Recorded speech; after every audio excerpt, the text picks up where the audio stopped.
All right, here we are, guys, back for another tutorial here. Now, the shot that I'm going to choose to do this, there's going to be, several ways to play this one.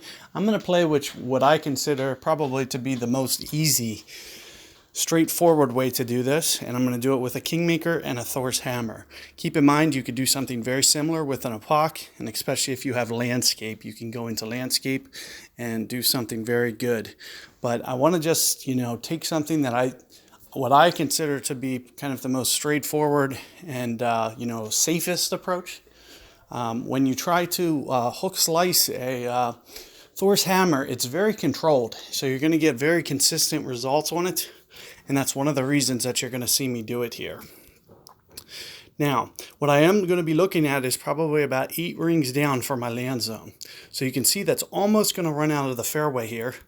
I'm really not going to need much topspin at all. So I can do this with a Thor 4 easily. I'm going to aim off the left of my bullseye here and just try to aim the left of my bullseye kind of right on the edge of that fairway a little bit. Other than that, I'm just going to need to stack one full target on top.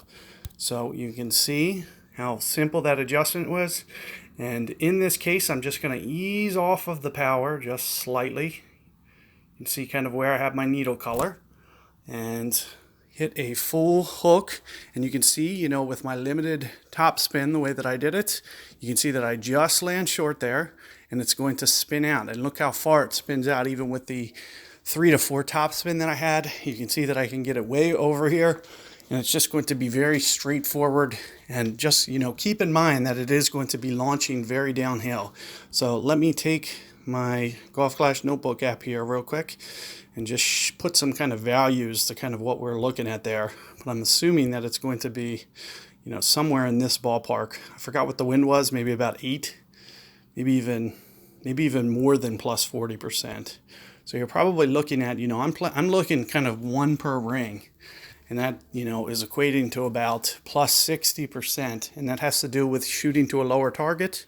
And it also has to do with, full overpowering and also hitting this, epic curl shot as well. So all things considered, it's going to lead to, you really needing to factor in a little bit more. And there you can see without the hook approach that you're not going to be able to get this over back left enough, so you kind of end up in no man's land. But let's take a look here at the second shot, 7.4.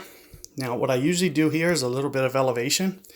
So this is very uphill. You can see the elevation there. You can see I'm just inside max. And what I'm going to try to do on this is almost about 4 backspin or so. So you can see, well, you're not going to get to see, but, just make sure that you put the ball guide. What a tool. How does he know that I wasn't going to make that and just give him an eagle? This is why I usually forfeit by now, so I don't have to worry about this. I would have been playing replays. But you guys aren't going to see my shot, unfortunately, because of D-bags like this on a par 5 where I could have just saved him.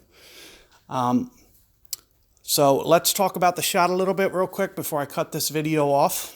So you could see that I used the plus minus 10%. I was also going to put my 7.4 in and use very close to this max ring adjustment, 6.6 rings in this case. Now also keep in mind that I was going to offset the guide slightly to the left and short of the hole because it's a tailwind. And after that wind effect plays, it's going to there's also a slope on the left. So if I offset kind of 1 yard short to the left and 1 yard before the hole, it's going to stretch out at least 1 yard in that situation, maybe even 2 yards. So you can keep that ball guide short before you start your ring adjustment by about, two green grids or so in front of the hole, and also, at least, a grid to the left of the hole as well, because there's a slight tailwind there pointed towards the right direction, and it will feed off that hill a little bit. So good luck with that hole, with that approach. As you can see, as I mentioned, straightforward. Should be very easy for you guys. So good luck and catch you guys next time.